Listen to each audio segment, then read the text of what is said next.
Hey, welcome to Ed, a podcast about the teaching life. This is Conversation 85, and I'm your host, Shane Lawrence. Ed is a proud member of the Alberta Podcast Network, powered by ATB. And joining me this week is author and teacher, Rita Wirtz. Oh, boy. Hello. Hi there. How are you today, Rita? It was quite a day, but we made it. It was a little busy. Yeah. What made it a day for you? Well, I got notified this morning that an article was requested today, and I didn't get it until 10:30. Oh, gee. With a Central Time deadline about why I wanted to be a teacher in my career. So how do you put 47, 48 years in a little teeny missive that you're knocking out in about 20 minutes? It wasn't possible. Yeah. Wow. I do that all the time. Isn't that what teachers do? Sure. Make magic on demand? Yeah. Yes, sir. Yes, sir. Thanks for asking me today. It's a pleasure to be with you. Well, it's great to have you. And I mean, whoa, okay, wait. Okay, did you say 47 or 48 years of teaching? I'm old. I'm older than dirt. Yeah. That's not what I was trying to imply. I'm sorry, but it's just like. Yeah, I actually have been teaching pretty much almost 48 years. Yes. So your entire adult life, I would assume. My whole life. Wow. So, all right, we are rolling now. Full bandwidth. Okay. Full tilt boogie, baby. Full tilt boogie. I'm here. I'm ready. Oh, I love it. Full tail boogie. Where are you from, Rita? I'm originally from Muskegon, Michigan, many years ago, to Arizona, then to teaching in Colorado, teaching in California, and then a final move to Oregon, Eugene, Oregon. Wow, so you've been all over the place. I have. Now, not to maybe take the thunder away from this article you just wrote, but why do you want? No. That was the fastest thing I ever wrote. I don't think I'll use it. Well, why did you want to be a teacher? Oh my goodness. It chose me. How do you want to be a teacher? I mean, I breathe it. I was born to be a teacher. Aren't we all? Well, some people are. I don't know if everyone is, but how did you know? I mean, how did you know? I mean, you say you were kind of like selected by the teaching gods or whatever. I mean, how did that come to you? Oh, Shane, I think we all are. I was maybe 6 years old, and my mother was an avid reader, and we were always reading. I started dragging kids off the street by 6. Like many of us who were teachers, we were playing school, of course, from those who modeled. I was watching Ding Dong School. This is a long time ago. Miss Joanne had her little magic mirror, and she was always out there looking at the kids through that magic mirror. And by golly, I knew I wanted to be picked.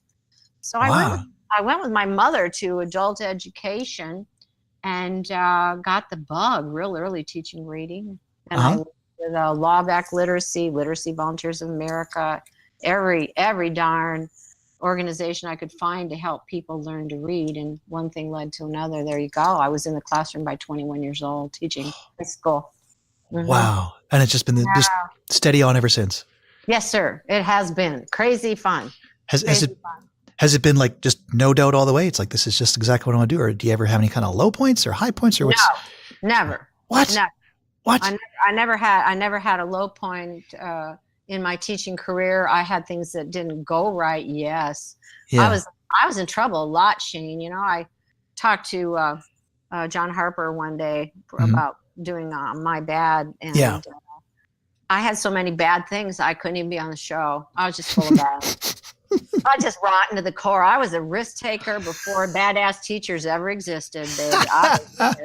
I got in trouble all the time. My first year teaching, I can't believe we're talking about this, but since you went there with my new book coming out, I was in trouble a lot, really. It's not that I wasn't a good teacher, but I saw things differently than others. I marched to my own drummer early on. And so I didn't ask a lot of times when I should have. I did things I shouldn't have done, but it always worked for the benefit of the children. While I was a principal, I certainly didn't ask because I'd always be told no. So we just did stuff, and that's not something I'm proud of, but got the job done, turned around to school. I wouldn't have been asked back my first year of teaching. I smuggled books out of my drawer when it was a pre-technology teaching lab at that point, 9th through 12th, using technology with no books. So I smuggled them out of my desk. I got called in. I would have been fired for that. Well, how do you balance that? I mean, you've been on both sides of, Yeah, you've yeah. been teaching, you've been admin, Oh, yeah. and there's a lot of, Yeah. teachers, love to be enabled by their administration. You're saying you Oh, were yeah. in a place where that Oh, wasn't working. So, I mean, how do you balance that? oh, it was working. We turned a school around. The problem was that it got too good. When you get Oh, to a point where you turn a school and you start getting national and international recognition of visitors from all over, you do mhm. have to deal with some jealousies around you, and money's getting moved around. I'm not going to go there. That's part of the situation we all live in today. We have donors choose. Then I just donated every dime I ever made. Mhm.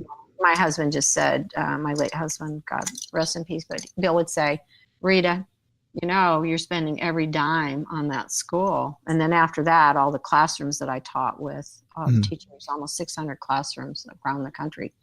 Mhm. And he just said, don't put us in the hole. But, teachers give everything. They give their heart, they give their soul, they give their money. I never met a teacher who didn't love children. I never met one, not a single one in all these years, Shane. All the Mhm. schools, all the classrooms, all the keynotes, all the seminars. I never met a single teacher that wasn't of good heart, meaning well. Sometimes things get in our way, but ultimately nothing stops a teacher from doing what's right for children at any level. That's just the way it is. I love your outlook. That's That's my outlook. I'm an optimist. That's what I write about, is being an optimist no matter what. well, All challenges. yeah. Well, it seems like that's kind of core to you. I can tell that you're just one of those, I don't know, high energy people. Yeah, crazies. Yeah, crazies. Crazy. Never stop. Yeah, never What, stop. Rita? What makes you crazy? Oh, gosh. Well, today, I'm not going to go into the politics. It's just that we never fully funded schools. Whether I was a principal, Mhm. a curriculum consultant, a Title I program evaluator, pick a job, college professor, university professor, it doesn't matter. It was always the same. Never had enough money. Never had enough money. So we always were digging deep from our pockets, from our hearts.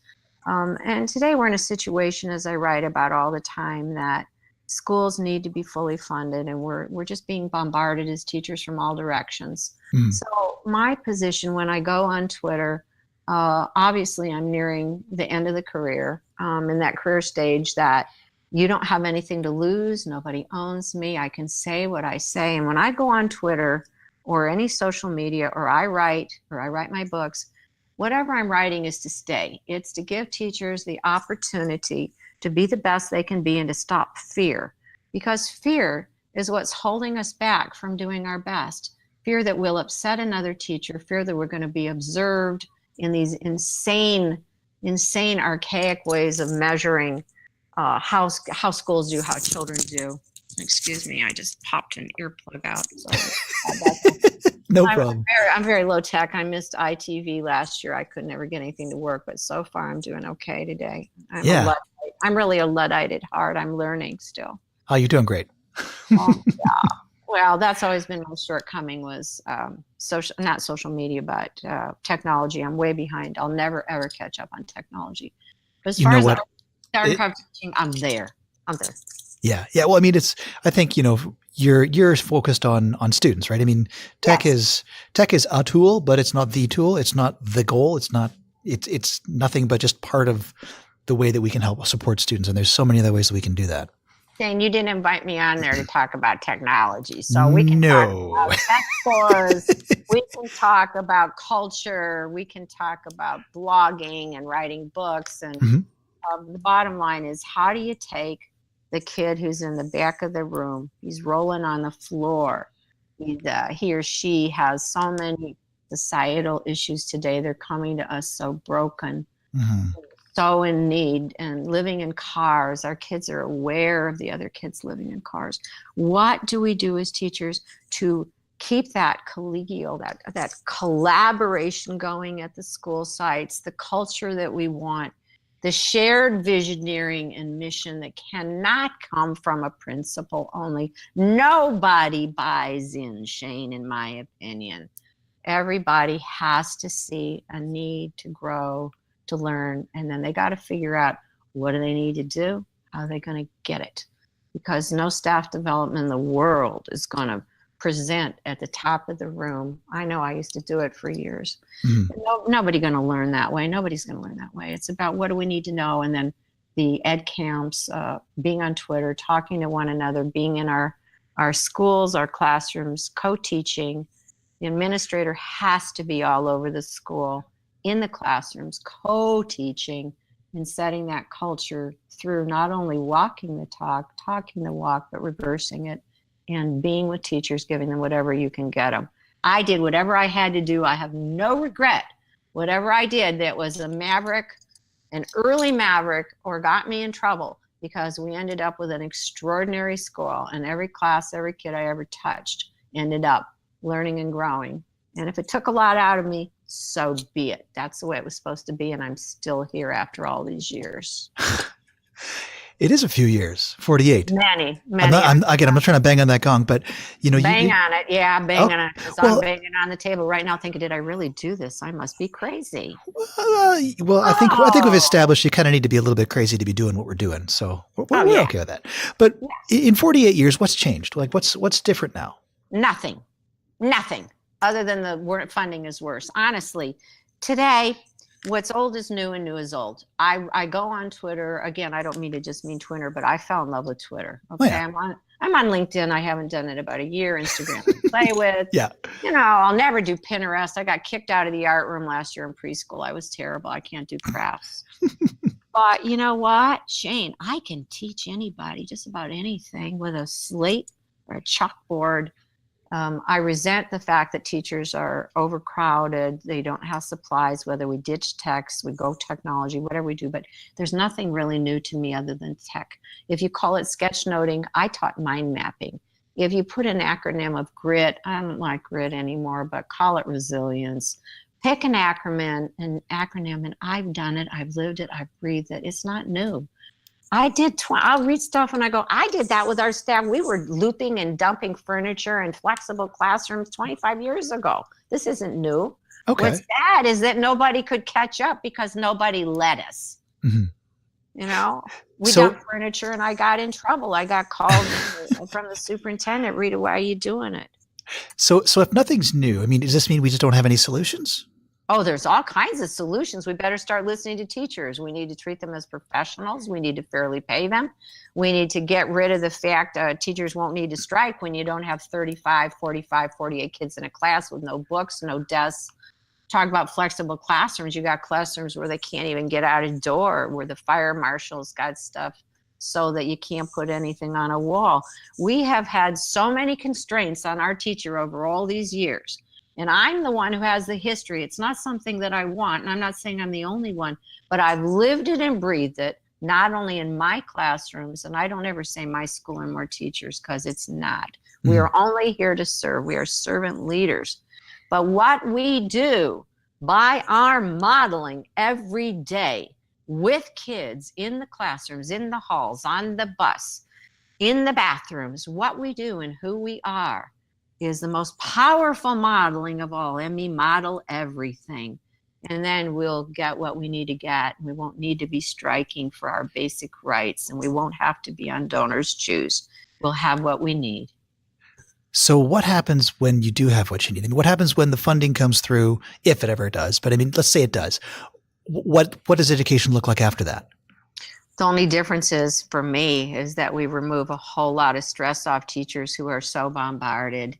I don't believe in data-driven anything. I don't believe in data walls. I don't believe in all the assessment before anybody else. It's not that I think I'm cool. It's just that when nobody owned me anymore, I was able to say what I felt to be the truth, that we needed to dump all standardized testing. Mm-hmm. We need to put the money in classrooms, follow the money trail, Shane.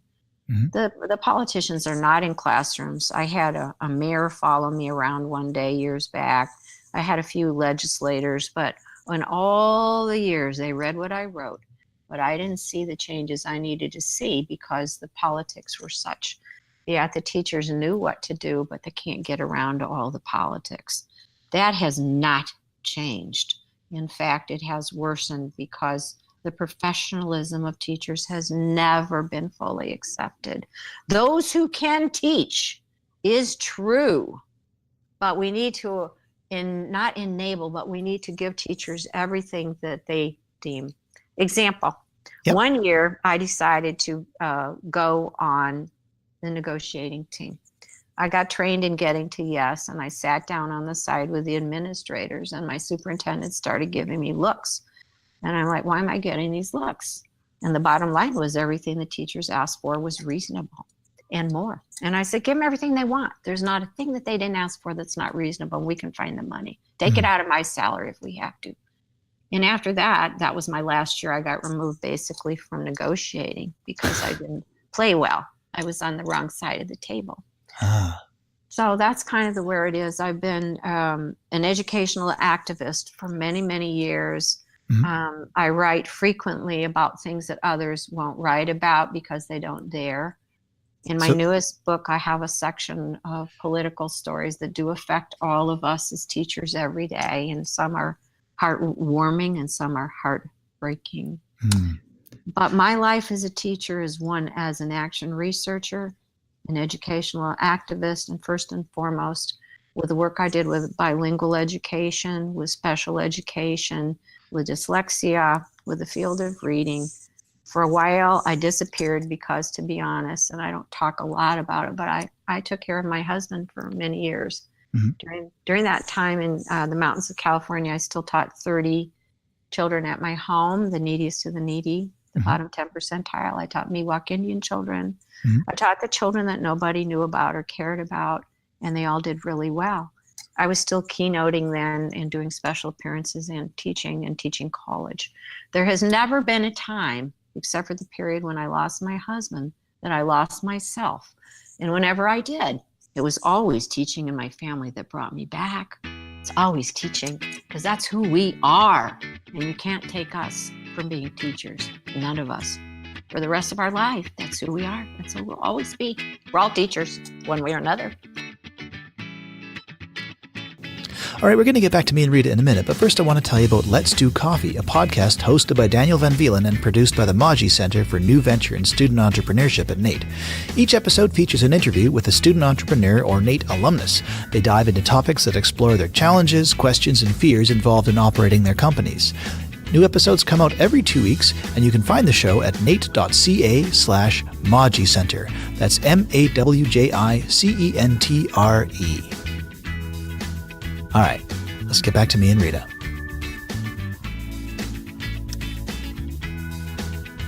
It was always teaching in my family that brought me back. It's always teaching, because that's who we are. And you can't take us from being teachers, none of us. For the rest of our life, that's who we are. That's who we'll always be. We're all teachers, one way or another. Wow. So you write about stuff that others wouldn't dare to write about. So what's missing from the conversation? Well, the conversation isn't missing, but if you go on social media, there's things that people don't want to talk about. Yeah. So what's that stuff? What are we not talking about that we should be talking about? What did I talk about? In my book, I selected certain stories that needed to be said. I wrote about DACA.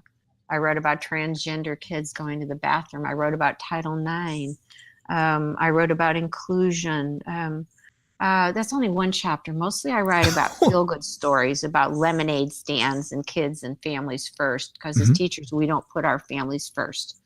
That's a really bad thing. And we need to take care of ourselves. Self-care is no joke today. I went to acupuncture before I came on the podcast today. I needed to rest. I'd been working really, really hard on my new book that's coming out right now. And I needed a break, but we don't do that as teachers. We just keep plowing ahead. We work 24/7. We work all summer. We work all the time. Any teacher knows that. It's only the general public who may not. Teachers give from their hearts, their pockets, their souls. There's no profession like this in the world. There never has been, and there never will be again. And the thought of privatizing our public schools makes me ill. We must put our money and our expertise into public schools, and we've got to trust teachers. They are the action researchers. And I can tell you that everything I do is time tested, classroom perfected, not just by me. But if I went to the East Coast and did a seminar, I'd have teachers crying with me and doing the same darn things as they were when I'd go back to the West Coast. Teachers know what works. Programs don't work. Curriculums don't work. This is my opinion. I'm very outspoken now at the end of my career. I've noticed, I can't afford not to be. If not me, who? Yeah. And the most of my time, what I do is lift others up, because I am, yes, passing the torch. We must pass the torch of what we know to be true and right in our opinion, because you know what, Shane? It's always the same everywhere. In every school I've ever walked in over all those years, you meet the nucleus, you find the nucleus, you find the good people in terms of wanting to change and grow and learn. And they're the ones who will move the school forward. But you cannot expect people to buy in no matter how strong a culture is. If they don't have Maslow and Dewey, a need for a change and the growth ready to go, there will be no change. There'll just be obstructionism or hiding in their classroom because they don't think they're valuable or listened to. Culture is much more than a principal coming in and sharing a vision with the staff to glom onto and then make changes. There's no new program that comes in that's going to work right away. You got to give 2 to 3 years to see if it's going to work.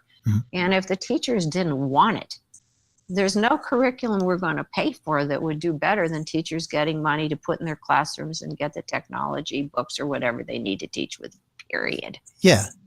Well, okay. So what's the secret to the culture change? Because I mean, I've been teaching 14 years and I've been through multiple programs, multiple initiatives and visions. And I mean, everything you're describing, Rita, it's bang on. It's bang on. And I mean, I look at spot on, Shane. I know it. So what's the secret then?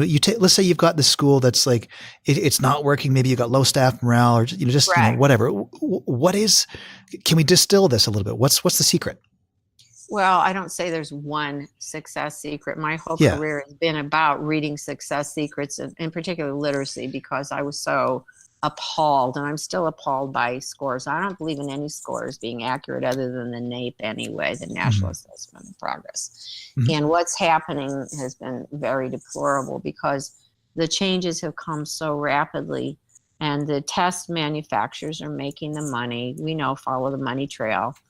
And the curriculum people, considering I was a curriculum developer, and I hate to admit this, but I don't want to say the name, but I worked for with a superintendent in California early on model curriculum standards. I was one of the trainers, but I never, ever dreamed it was going to go all the way to Common Core. I deplore Common Core. It's personal. But to see kindergartners being assessed, one of my early blogs for BM Internet Radio, I'm still a featured blogger. I'm so grateful to Ray Pica and to Errol. I am so grateful to have that platform because I get to speak from my heart and soul. When the spirit moves me, I write every few weeks for them. But what I write about is always the same. It's about finding the good, whether it's within that school staff and culture or finding it from without when we go home at night and we're still working, because teachers are always working more than they should. So we have to know how to walk into that school and find the collaboration. And one way you do that is the principal has to give up the power. When the principal gives up the power, I did it. When I said, I'm not going to lead staff meetings anymore. I'm not going to tell you what to do. Let's get the systems in place and let the teachers take over. And when I did that, then I was able to run around the school all day long and just be in classrooms and get our new programs going. And these weren't my programs. These were people who brought them to us, wrote the grants, and we worked together. If anything, they hung in my office after school and ate M&Ms. The rest of the days, I was out in the classrooms, the library, like I said, the buses, the cafeteria, because duty to protect is number one. Safe and orderly environment before you do anything with a school culture. You've got to work on that so you don't have Title IX issues, because it's very prevalent today. What's Title IX? Title IX says that everybody has the right to be at school or in any workplace or home without being bothered or bullied, period. Right. Okay. So that's where it has to start, is that children need to be safe. The teachers need to feel safe, that they can do what they want to do and get the fund and the support that they need. I just don't see at this point in my career, Shane, that I've ever seen a school where it was top down and it worked. It has to be coming bottom up, involving the secretaries, the custodians, the community stakeholders, the kids, people you never thought would be involved will be there when they're asked and they're welcomed in. Parents are our partners. It should be seamless between schoolhouse and home. It's not the school versus the home. All parents love their children. People who have their kids living in cars love the children just as much. And today we've got a situation, we've got so many homeless, so many needs, and not enough money. Worse than I've ever seen it, but also best, because I'm seeing a renaissance of teachers saying, not going to take it. I know how to teach and I'm going to be listened to. I'm a professional and I'm going to do what I need to do. And if it's donors choose, okay, whatever I have to do, I'm going to do it. Okay. Yeah, where do you want to go from that? It's not where I thought. I thought we might talk about something interesting today. Something interesting. Oh, gosh. Oh, boy. I don't know that I want to listen to this afterward. Did I say it? Nobody will read my stuff ever again. Really. I better not put out my next blog on you got one reader right here. Purpose, passion, and patience is the one sitting on my draft right now. Okay, here let's back it up though, because you talked about when you were a principal, and it sounds to me like you were kind of trying to do things top down, and then you decided, no, I'm not going to do that. I'm going to kind of put it in the teacher's hands. It wasn't working. I had a grievance filed against me in 3 days. Oh, congratulations! That's very quick. That's very efficient. I know. I was doing great. I did everything wrong. I had so many of my bads. I couldn't even tell you anything good my first year. So what happened then when you did let go and put it in the teacher's hands? What did the teachers do, and how did you do that handover? Extraordinary. I just started listening to them. We set up organizations. Today, it's much more common to have the things that we had then, but for then it was not. We set up different things within the school where everybody was heard. The kids became conflict managers, solving problems. The cooks and custodians were involved in the planning of the school. I just took myself out of it. The teachers signed up and rotated staff meetings for the whole school year. And when it was in their room, they led the meeting. There was no junky stuff that went on. It was all about what we're doing as a school, what we're doing as parents and people. Parents were invited into those meetings as well. Everybody was in them all the time. There was no such thing as just a meeting where teachers walked with their feet. Everybody was so excited because they got to showcase and do gallery walks of their classroom. And then we were co-teaching and practicing. They were in and out. They were looping. We were throwing out furniture. We did everything really early. So I really looked like a nutcase for sure. I wanted to be a superintendent to do this large scale, but Shane, at that time, there were only 5% of females that did it. I got up to assistant superintendent, and then I decided to start my own business and do my thing, which is what I did the rest of the time. Right. But I was always in classrooms because I started to do my house calls program where I went in the schools. So I would do maybe a keynote to start off in a school district, and then I worked in almost every classroom in that district with their hardest kids, with the teachers following me around. Wow. And we taught together. It was an extraordinary experience. I wrote about that. That's when I learned how to teach. But when I really learned how to teach was the last 3 years teaching preschool. Nobody in their right mind who had a career like I've had would end a career in everyday teaching in a preschool. You got to be insane. And I was. I loved every minute, and I had to learn how to teach. It was not my forte. I'd been a preschool principal, but that was not the same. Not the same as teaching every day in a preschool. That's when you learn how to teach. Those children are amazing.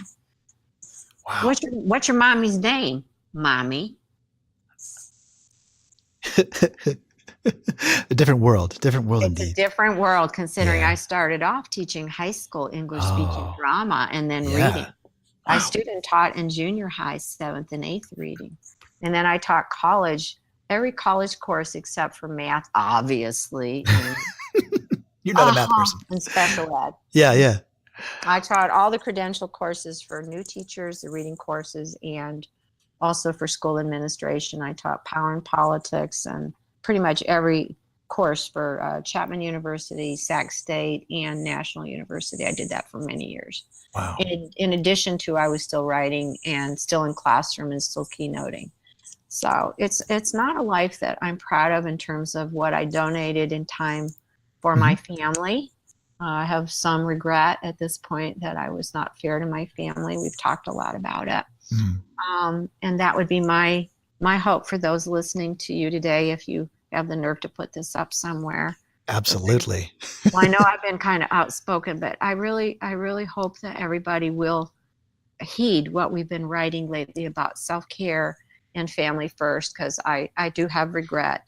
I've talked to my stepkids I raised and my daughter here in Eugene at length that I wasn't home. I was always at school. And after that, I was always on the road, either doing my private work, seminar work, keynoting. I disappeared for a few years, like I said, when my husband was ill and then passed on. But basically, I've always been out there. I just kind of hid and did my thing privately for a while, because teachers are always teaching. You do local, you find the me walking in kids and kids nobody wants. How do you not? Yeah. How do you not, Jane? Well, clearly for you, it's not even an option, right? Not an option till my last breath. And I came close last year, as you know. Yeah. Wow. Well, I'm glad you didn't. I'm glad you're here. I know. I feel a miracle. I'm a 1-year cancer survivor. Oh, congratulations. And, I know. I'm pretty excited about that. I don't know how I did it now, but I had a lot of love and social media. Brian Host and others, John Harper, Bam, everybody was very kind to me and kept me going in my darkest days. And I'm really proud to still be here. Oh, absolutely. Writing again. It's wonderful. Yeah. Well, I'll give you a virtual fist bump. I'm a cancer survivor myself. So I didn't know that. Thank you. Then you know. Okay. I do. I'm going to get teary right now. That's perfectly fine. I love what I do. Every day is more meaningful than ever. And finishing my book, I couldn't put 2 sentences together last year, and here I am finishing another book.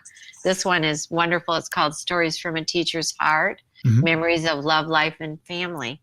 It's not my memoirs, though. This book is about the last years of me having to make a big switch from the mountains of California, taking care of my husband, to moving to the beautiful hippie place of Eugene, Oregon. And then going on to be a preschool teacher when I moved here. Who'd have thunk it, really? Yeah. When does that book come out? When are we going to get to read that? Now it's in production. I've been putting things up on Twitter, which I normally wouldn't do, not because I think I'm cool, but the process has been much more than my other books. This one was so close to my heart that I spent another 9 months on it. I thought I would never finish. So it's in production right now. It'll be out real soon. And I'm really happy. My Reading Champs, my last book that I let sit when Bill got sick, that's still sitting up on Amazon. And it's a very fine book in terms of just how to teach reading skills from start to finish. It never gets in the way of what everybody was doing with curriculum. But again, my point has always been curriculum is okay, but there's no curriculum that works. I never met a commercial reading program I liked. I never met a curriculum I liked. I walked out on training as a principal. I'm not bragging about those things that I did that were not good. I'm simply saying I've always been the one to say, we need to look at this. If we don't look at this, we're missing something. And if it put me on the edge or put me at risk, I would do it in a heartbeat. Just nothing about safety. I never take risks about safety. But all the rest, if we don't take risks and start talking together and teaching together, those schools that are doing it know they've got it down. They've got the culture down. But before you get to culture, it's got to start with the vision and the mission, the whole process of visioneering by everybody. It cannot be just a principal's vision or a superintendent's vision. It cannot. It won't work. Right. They will never buy in. You'll only have a small group who will want to make some changes, and then it'll go away, and then there'll be something else next year. And teachers say, hey, I lived through that too. This too shall come and go. Yep. Yeah. Well, I mean, I know you sit in staff meetings, and I was so confused by it when I first started teaching, seeing the old teachers, and, they'd have some initiative coming up, and the old teacher just kind of, lean back in their chairs and cross their arms, just have this look on their face. Because And they know it's going to go away. yeah, I see. I didn't get that, but I get it now. Yeah. Now I'm starting to do the same thing. Don't call them old teachers, babe, because I'm no old teacher, Yeah. I got a lot of experience, but man, I look about 22 from teaching. It kept me young. And I'll tell you, at preschool, I was the only one who was on the floor. We were doing Pilates on mats and Nice.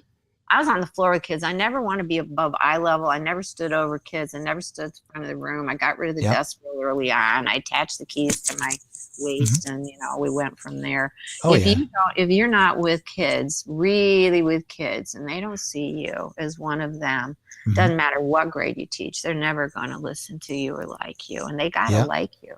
They got to love you, and you got to love all of them. Even the crappy one at the back of the room is driving me crazy. Yep. In fact, that's my story right now. The guy that I'm with right now that I'm probably going to marry, this guy was the back of the room. He dropped out in 6th grade. Leave it to me to find this guy. He's perfect. Ah, nice. No, I'm just, don't put that one in this when you edit it. But, got to tell you the truth of what's going on in my life. It's been real interesting. Beautiful. Well, Rita, we're actually kind of running out of time here. Are you kidding me? I can do it in 2 hours. I'm plugged in. I'm sure. No, trust me, I know. But listen, if I don't pick up my kids, they're going to be a little bit put out. So I know that deal. I'm still on the grandma detail, and I've raised 5 kids. A lot. That's lovely. That's wonderful. Well, Rita, before we go into the black here, into the biz. Yeah. Well, how can people get a hold of you? People can get a hold of me on Twitter at Rita Wirtz. They can hit my Facebook, ritawirtz.com. I'm around. Not hard to find me. Just Google me, I guess. I haven't Googled myself, but people tell me I'm up there. Oh, I'm sure you're around. Yeah. And that's I just want to say, Shane, thank you so much for calling me today. It's a great honor at this point in my career to be able to say to others, never, never, never give up. What you do every day is making a difference for adults, for kids, for parents, and for yourself, because no one can ever take away what we have done. Those who can do teach, Shane. And the old saying about, if not us, who? If not now, when? It's more true than ever. This is the time to make our stand, to make a difference as professionals, get what we need, and recognize that this too shall pass. We're at a time in America when we stand strong and firm for what we know to be true and right. And we go in every day and we teach our heart out. And that's what we can do right there. Rita, thank you. Thanks, Shane. I hope you have a great day. I'm going to go write a blog right now. Well, I hope that turns out for you. It will. I'll send a copy right through to you on Twitter. Have a wonderful day. Looking forward to it. Yeah, thanks very much. You too. Bye-bye. Bye. And if you want to get in touch or you'd like to be a guest on the show, you can email me at theedpodcast@gmail.com or hit me up on Twitter at theedpodcast. If you'd like to listen to more of Ed, you can head over to the website, theedpodcast.podbean.com, or you can find us on Apple Podcasts, Spotify, or the podcatcher of your choice. Just search up Ed Conversations. Ed is a proud member and is brought to you by the Alberta Podcast Network, powered by ATB. You can find this and all the other Alberta-made podcasts at albertapodcastnetwork.com. Ed can also be heard on VoiceEd Radio. It's 24-hour internet broadcasting devoted to the best ideas in education. Just head over to voiced.ca. So, on behalf of myself and Rita, thank you so much for listening, and we'll catch you next time. Bye.